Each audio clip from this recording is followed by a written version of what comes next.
I'm Mark Zimmerman, editor of the Catholic Standard newspaper of the Archdiocese of Washington. I want to ask you about the wounded flock. That's the title of this talk. Last year, the wounds were very raw. This year, they might be more like scars. But I want to ask all the priests in this panel, what are your insights for how the wounded flock can find healing?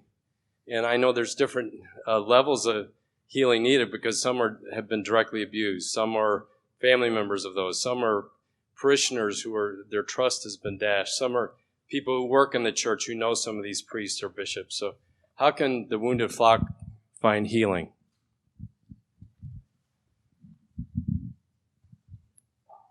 That I don't know that admits of sort of just one response.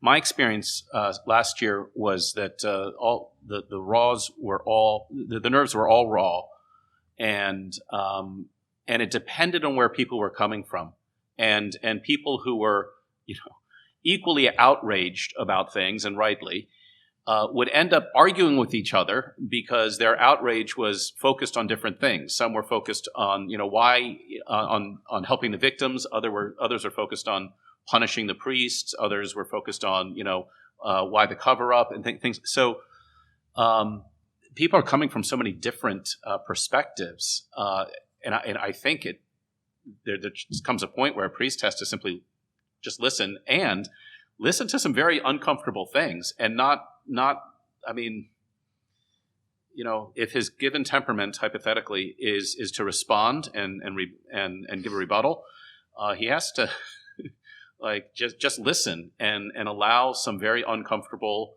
allow himself to hear some very uncomfortable and difficult things, and they might not be right. The person might be all over the place, might be mistaken on things, and I think the temptation to say, well, actually it's this, that, or the other. No. I think that's going to be the first step, is just allowing people to give expression to that and to hear them out.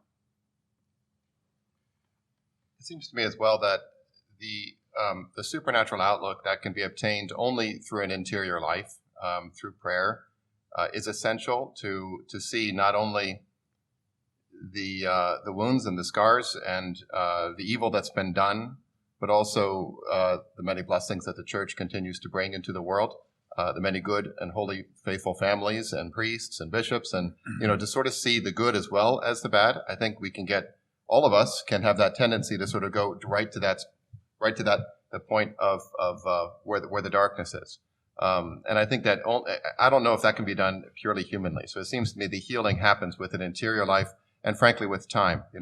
Sometimes there's just forgiveness that is needed, forgiveness which also recognizes the need for real justice to be done, but that there is a need for forgiveness for the wounds that, even if they are kind of unseen wounds, that we've kind of, and I think all of us are kind of in that same boat. We're all finding our way forward in this thing, and having to realize that what has been done is something that's never going to go away. And yet, with that supernatural outlook, I think, and some time, I think there will be genuine healing. I don't think there's any magical answer to that, though. There's no instant answer anyway.